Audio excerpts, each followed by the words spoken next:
I want to talk about Frank Zappa, but I feel like this is going to need to be a multi-part series because this man had such a wild and storied career from beginning to end. In the 60s, 70s, and 80s, Frank Zappa left a mark on the music industry that will absolutely never be repeated. This is the story of Frank Zappa.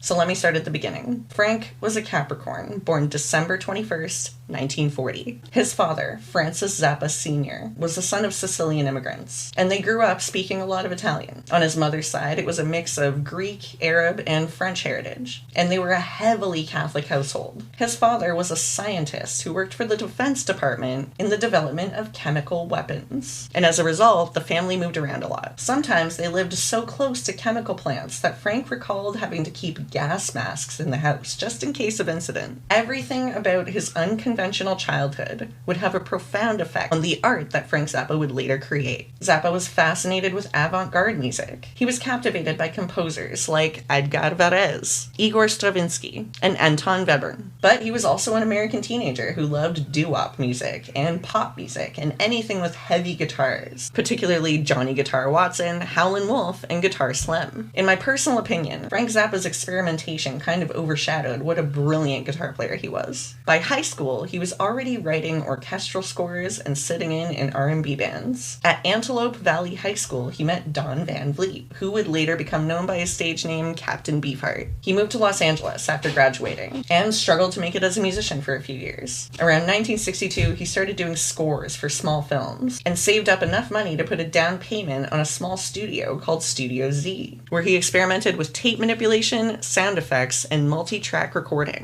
In 1964, he joined a group called the Soul Giants, who at the time were just doing sort of R&B covers. He convinced them to start performing his original satirical songs instead. They renamed themselves the Mothers because their first show was on Mother's Day, and it was also sort of a clear euphemism for the word motherfucker.